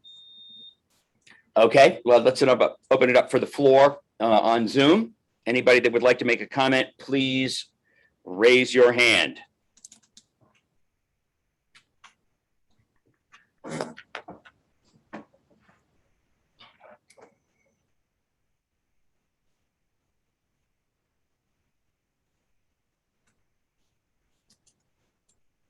Matthews. His mute is off. Jake? Hi. Hi, good evening. Hi. Can you hear me? Yes. Okay. Thanks for the conversation regarding what appears to be the CZ Pass system. I think Trustee Brooke brought up some great points regarding, really what are the crime statistics here? I understand the police force has a very difficult job in vetting everybody who's coming through the gate. And there are, thousands of trips a month. But if you look at private communities in the area, every one of these communities that has a gate is jammed up in the morning because contractors are coming through. So you will see lines at those communities. If you look at something like Smoke Rise or down in Jersey or Mansion Ridge up in Monroe, that's a natural scenario when you have a gated community and you have a quote unquote rush hour. So my point is, in short, is I encourage the trustees to think the system through very carefully. Whether or not you approve it is one step. But secondly, if you do, to very carefully figure out how you're going to set that up so that it doesn't become a burden to both the police force and the residents alike. There's one channel through that main gate, and it's difficult if you're pulling cars to the side. It's a small parking area. So I think it really needs to be thought through very carefully. There's a brand new gate that's been put in. It was gone for several years. And the villages worked through a lot of the kind of hiccups that were there. But to go throwing another system right into the mix right away, I think is putting a lot on the village and the police force. So I haven't seen the chief's memo, so I haven't researched the issue in its entirety. This is sort of coming from the 30,000 foot view to just proceed thoughtfully in this decision making for this system. So thank you for hearing my comment. Thank you, Jacob. It's online if you go to the homepage and you scroll down to meetings and events and go to this evening's date under the Board of Trustees regular meeting, you'll see that document. Were you able to hear me? Thank you, Mayor. Yes, I did. Okay, terrific. Thank you so much. You're welcome. And I think we're all on the same page, Jacob. All right, so anyone else have a comment? Mayor, may I speak, please? Sure. Yeah, we can hear you. Yeah, we got you. Hi, Mayor. I want to be fully supportive of the mayor. Trustee Brooke, I was the one who set up the APLRs, the automatic license plate readers, back in 2016. And I think if you're not aware of the crime statistics in the village, you should have a private conversation with the police chief and the mayor. There are TROs out there. My house has been burglarized. The mayor's house has historically been burglarized. We want to be in a safe community. Someone with tags from 2 years ago, 3 years ago that don't expire is allowed back into the village. It does not make it safe for anyone. So I just want to express my full support for the mayor here in this automatic gate openers. Thank you. Thank you. Okay, anyone else?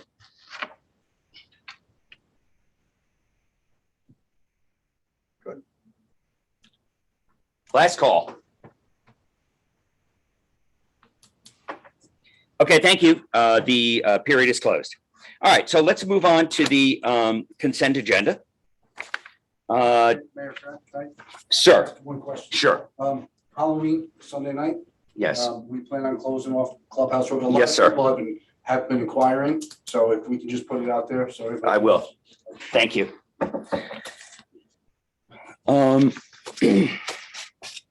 Okay, so do any of the trustees have any questions about the consent agenda? Don't forget to add Chris's comment about letting Denise take care of whatever it is. Right, didn't we add that? I think we did. I think we added it. On here?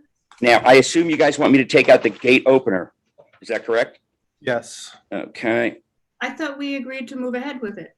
Well, I think Chris does not want to vote for it until he's guaranteed that residents don't have to pay anything. So he's not going to vote for it. Is that correct? That is correct. Okay. We can talk about that after we do the consent agenda. Okay, You're so gonna do a survey we're- first? Is that it? so it'll be consent agenda items A through D and F through M. Is that what everyone has? John, except yours would be N. Right? For the generator transfer. Yeah, let's put that in as N. And why don't you give us that information again? It's to spend. Okay, that's fine. It's not on this. Hold on. All right, go ahead, John. $2,850 to replace and relocate the generator transfer switch. Okay, and where would that come from? Buildings? Yes. Okay, so we'll make a note of that. It will come from buildings. Did you hear that, Josh and Tinka? I did not. Okay, so John is asking the board to approve $2,850 to replace our generator in the office. Oh, Is that correct, John? It's just a transfer switch, Transfer switch. replace and relocate the existing transfer switch. yeah, because it's a little dangerous where it is, right? Yeah, it's rotted. John has to go down there to kick in the generator. And yeah, so it's something I would recommend we do. And it would come from line item buildings, which is what? Is that 3,000? Do we know? Not offhand, 160. Okay. Okay, so we'll agree though, it will come out of buildings. Is that okay for everybody? We have buildings contractual 1620.4. Okay, thank you. Be it resolved that the Board of Trustees approve items on this evening's consent agenda, A through D and F through N. May I have a second? Second. Any discussion? All in favor? Aye. Aye. Any against? Okay, terrific. Now, let's do the, be it resolved that the Board of Trustees replace TechWave with Safe Passage as our AutoGate opener vendor. May I have a second? Second. Any debate? All in favor? Aye.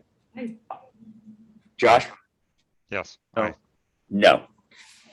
Okay, so 3 ayes and 1 no. Thank you.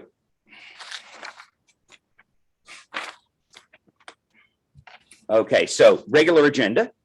How do you guys feel about passing the marijuana opt-out local law this evening?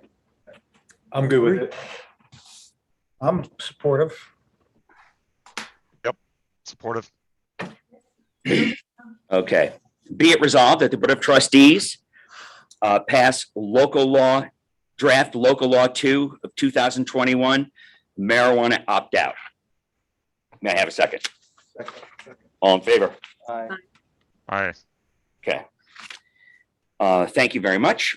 Now, there is, I sent you guys a list of proposals that we got back from the village engineers for relocating the DPW and village office to a piece of property owned by the town.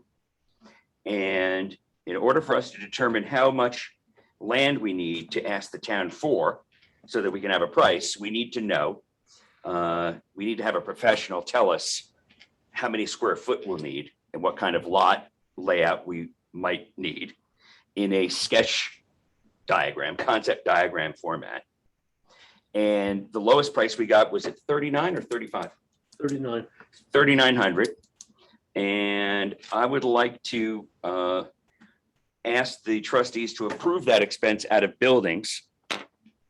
Before I pass propose the resolution, does anyone have any questions? Should we second it in discussion, or I can mean, discuss now? Yeah. So just quick question for council. So I don't know what it's zoned, what the town has a zone for right now, but would this process be the town agrees to sell it and then we can rezone it? No, the town would rezone it. So it's still, I'm sorry, so town sells it. Would we annex it? Well, I That wasn't. was actually what I meant to say. Okay, Would okay. we annex it and then rezone it? You know, what, Or- I'll leave that to someone like Rick, because Okay. the answer would be, we could do that. It might be more cumbersome than having them change the zoning to industrial or, I mean, because the town's going through a whole zoning thing right now. right, and they're aware of this. Okay. And I just want to make sure we're not spending money and Right. it's impossible to do because the town's like, we're not rezoning it. You can't Yeah, build a that- freaking DPW. that's a great point to bring up. That has not been discussed with me. Okay, so as far as we know, generally, there's no showstoppers. What I know here. exactly is that they're doing a rezoning, and they're very much interested in maintaining the baseball field integrity Mhm. and other areas along that front, because they want to zone it for commercial. And they see that, you may know this as well, that they see that as a potential way to expand our town, Okay, our hamlet, yeah. because there's really not a lot of space. So the initial conversation I had with them was, well, show us the land. So I brought over Michelle Mhm. and showed her the area. And if it doesn't encroach on that, then we'll be able to discuss it. Well, And we can't do that. It's a catch-22 until we have some. until I know how get- much land we need. Because if they come back to us, there is a risk. If they come back to us and say, you need to encroach into this baseball diamond, it's a dead deal. Okay. Bottom line is, this is part of the sewer complex, right? Like it'll be It's Village in- Hall, DPW and sewer Right. plant. Right. So the incentive for the villages, or I mean, the town is, what else, who's gonna build next to a freaking sewer plant anyway? So let the village do what they want with it. That, we'll let Paul negotiate that deal with them when it comes to Okay, it, to get us the that's best all- deal possible. That's all I wanted to discuss. As no, far as that's a good the point. two valid Mhm. proposals, Mhm. I agree that they have more experience in this particular niche. And Mhm. Yeah, you saw the proposals. Mhm. Very good. Paul, do you have any questions? Tinka, Josh, do you have any questions? No. Okay, so be it resolved that the Board of Trustees, Wait, did you decide on the line item that we're doing it from? buildings, Okay, perfect. So you have it. Okay. be it resolved that the Board of Trustees authorize Weston and Sampson to produce a concept diagram for the DPW and office relocation at a cost of $3,900 to line item buildings, which is number, The building's number is 1620.22. thank you. May I have a second? Second. second, All in favor? aye. Great, thank you. The next thing is, I was thinking when I was on my vacation, that there might be some benefit to the village to put in a solar farm on village property, and then sell that back to the grid. And there's grants for that and other types of things that are available. I thought we should explore it. In the meantime, Jay Reingold, one of our residents and also running for town council, mentioned hydro, that our dams, certainly the Weewa Dam is a candidate for that as well. So this is really a discussion point. There's no money involved right now. But if the trustees think or agree with me that it's worth pursuing, maybe we ask them to give us a proposal. Talk to Jim Hayes about this too. I think we would bring in Before Jim, we- and make a committee. We have a lot of village property that's not buildable, but could be out of the public view. Yeah, what do you think, Paul?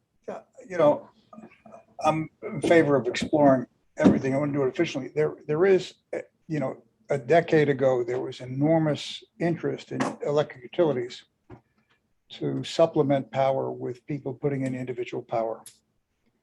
In parts of the country recently, there have been moves where the utilities, it was so successful, people, they don't want to buy power anymore because they got excess power, right? So, I think one of the issues that we should explore it, but one of the issues is whether O&R is committed to, changing policy with respect to buying power from people who've done it. That's just sort of an issue that I see out there in parts of the country, which have gone very much to sustainable power. So let's check it out, but trust everybody, honey, but got the cards. Thank you. Josh and Tika, what do you think of the idea? I think it's great, and we already have a resident who's very happy to join in that committee. That's his business, so. Who? Matthew Tenari. Oh, I didn't know that. So- Okay. I'm definitely supportive. I actually use community solar right now to supplement my power usage in the park. How does that work? So yeah. You just you pay for a certain amount of power usage. The service is called Nexamp. They have a community solar farm north of us. Not exactly sure where. And it just goes to reducing part of your So it's a O&R. co-op that you buy into? Yeah, effectively. Wow. Yeah. This does have potential. Okay, great. I'm glad you all are interested. Let's see. Yes, the concept drawing. Okay, so the Weewha Park Committee has gone out to several landscape architecture firms to receive some concept drawings for the park in terms of its potential. I wrote the RFQ, and the companies are asked to compete. So they're providing the concept drawings at no charge, and which is appreciated and typical in this industry.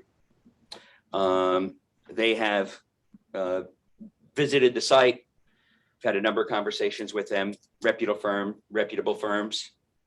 And we're anticipating some concept drawings within a month.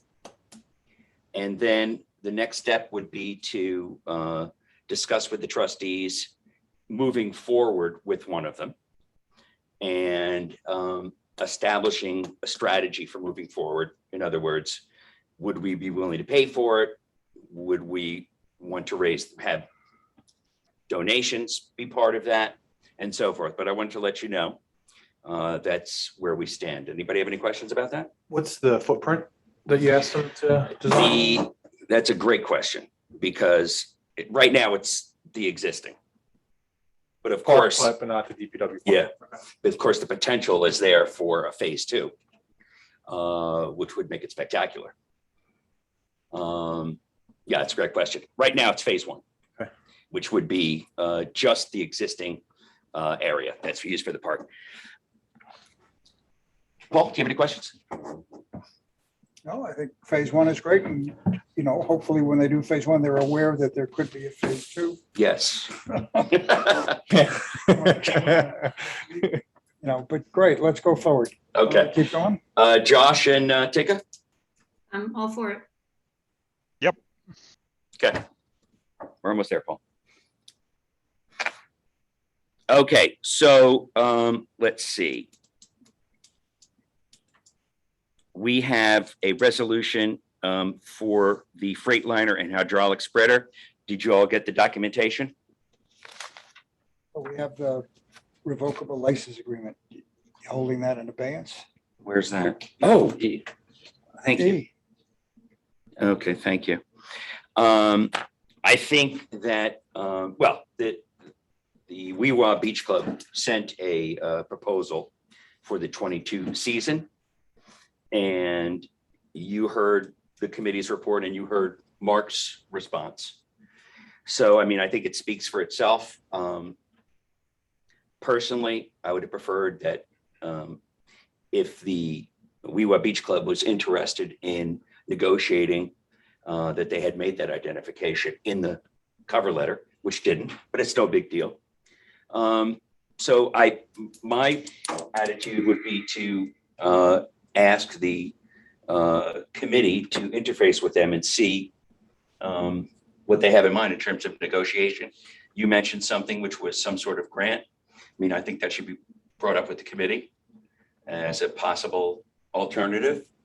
I think we should be open and willing to negotiate with them for next season.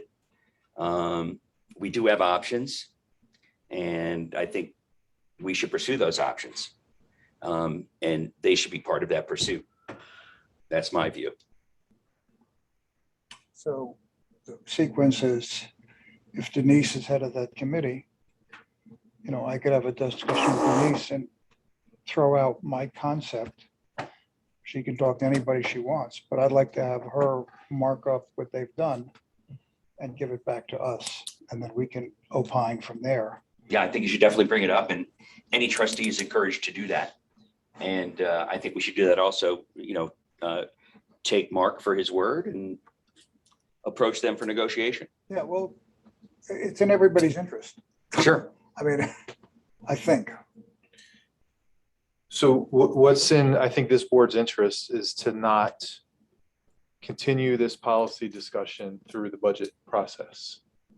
So let's like get our crap together, figure out what the solution for the Weewha Beach Club is before January, when we're knee deep in budget discussions and tax assessments, and we have little time and patience for dealing with the Weewha Beach Club, so we don't run into what we did last year, where as we're trying to launch the summer season, an important one, we're still nitpicking over how the beach club's gonna be run. Agreed. So like 60 days, wrap it up. Shouldn't be that hard. It's the same thing every year. Like seriously. One Well, done with- you know, that's easy for you to say. It's a document that we can basically revise on, and I'm all in favor of just getting it done. I mean, I don't want to rebuild the Weewha Beach Club. I mean, there are a bunch of people who run it, and they're town people and village people, and that's great. They don't cost us anything. I'd like to improve it by making a grant to them, and in exchange for that grant, provide a simpler system where everybody in the village is a member, and I guarantee you there'll be greater use of the Weewha Beach Club by the village if that occurs.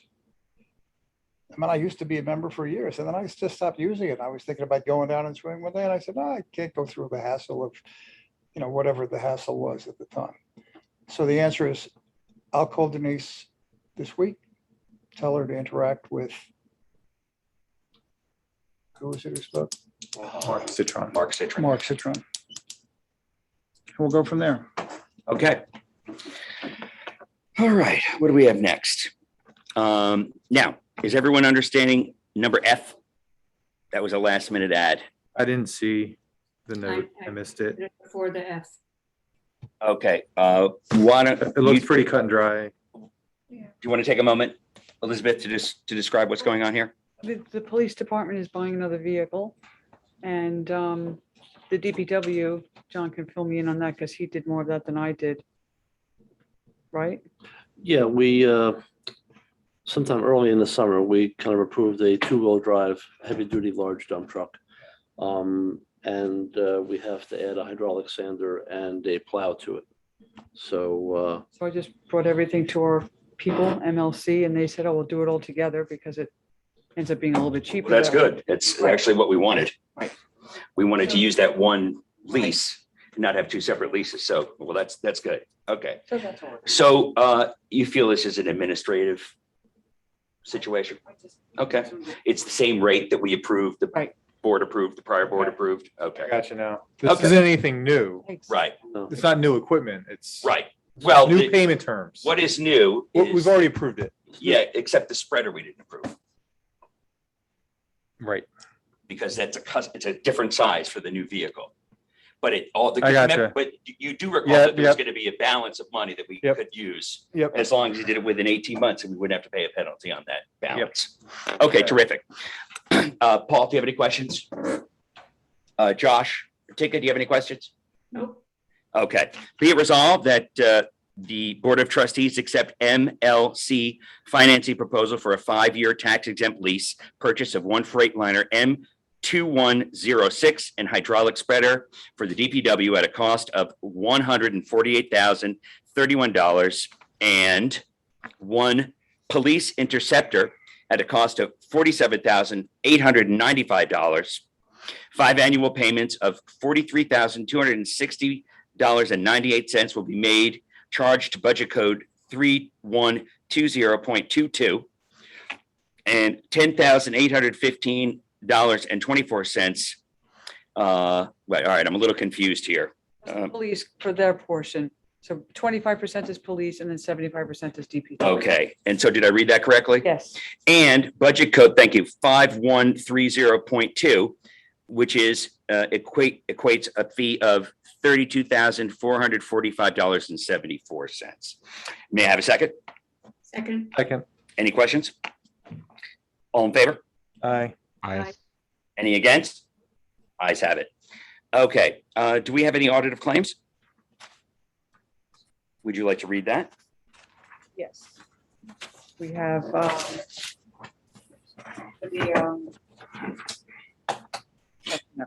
for the general fund, $202,472.13.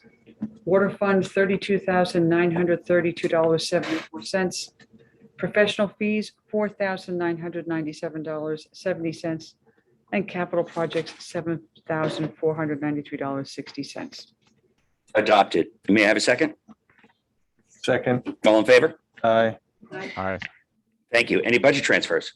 None. Okay. Be it resolved that the Board of Trustees temporarily leave the public meeting to enter executive session to discuss employment matters of 3 persons and an ongoing legal case. May I have a second? Second. All in favor? Aye. Aye. Thank you. All right, so all those that are in attendance, we're going to, you stay in the waiting room and we'll be back shortly.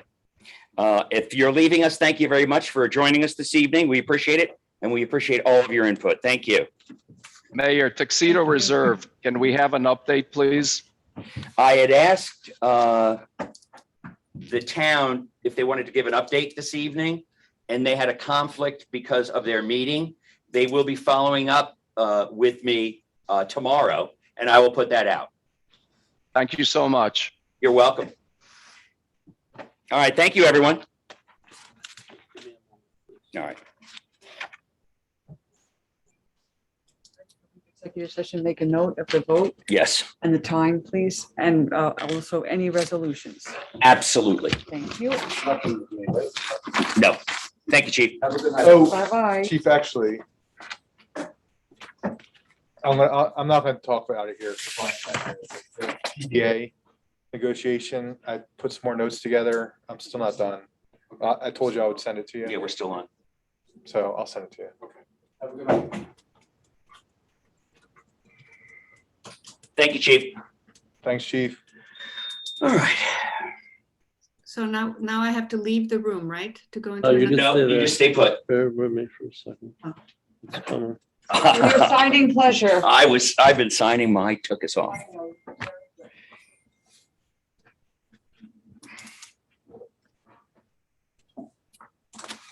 Okay, we good?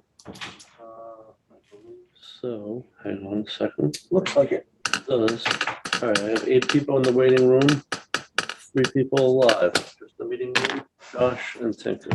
Okay, so first of all, thank you, John.